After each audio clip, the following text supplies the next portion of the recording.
Another thing I'd like to mention is you should be 3-betting a lot more ace-king hands and not 3-betting a lot of kings.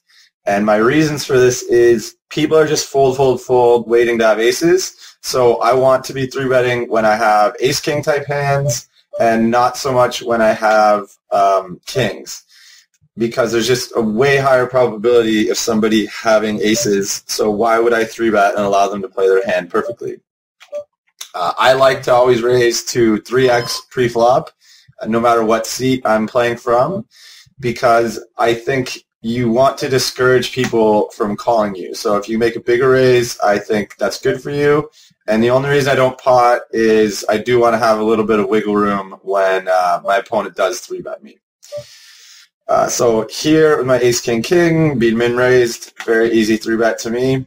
If I just had bare kings with the suit, I would have just peeled pre-flop.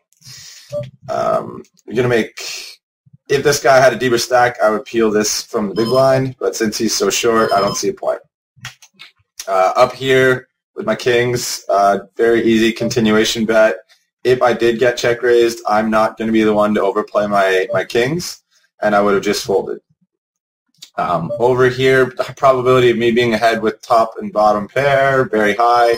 And if I'm wrong, I have my open-ender and 2 overcards to outdraw Jack-6.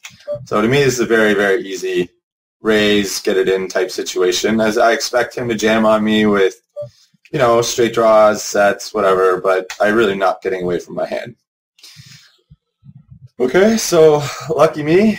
That's quick double up, and that's what we like to see, because the quicker I get deeper, the more I can really exploit my opponents. Sticking with just raising any junk no matter what, if it's on the button, as people just are likely to give up. This is not the type of hand I want to 3-bet. He's raising from early position. I just want to peel. I would be peeling here whether I had the ace or not, just because I expect my opponents to completely overplay their hands. And there you go, flopping the nut boat here. As to how I'm going to play it, if it gets checked to me, I will call. I'm only going to peel this bet unless it goes raised. If it gets raised, okay. I was only going to call the $2, but since it's been raised, probability of this guy having a 6 goes up, and if he's got a hard draw, I think I prefer to raise here. I want someone to just jam and get their stacks in.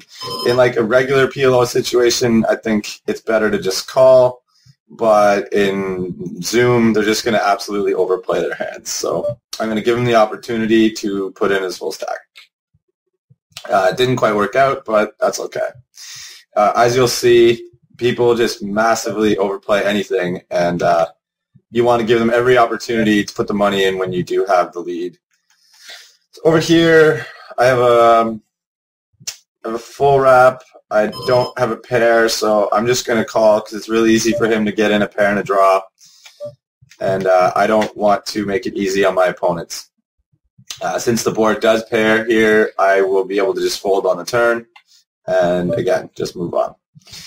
I think it's really important to be continuation betting regardless of the board, as people are just more likely to fold than usual. And I'll continuation bet on boards that are, really, really should be hitting my opponents in the face, just because of the high frequency in which they actually will fold. Very easy bet fold now that I've been raised. And again, just moving on. It's important in Rush PLO to be able to just shrug things off and move on, and not get too hung up on the outcome of any given hands. Up here, I don't want to bet again because I expect my opponent to just call me with a queen.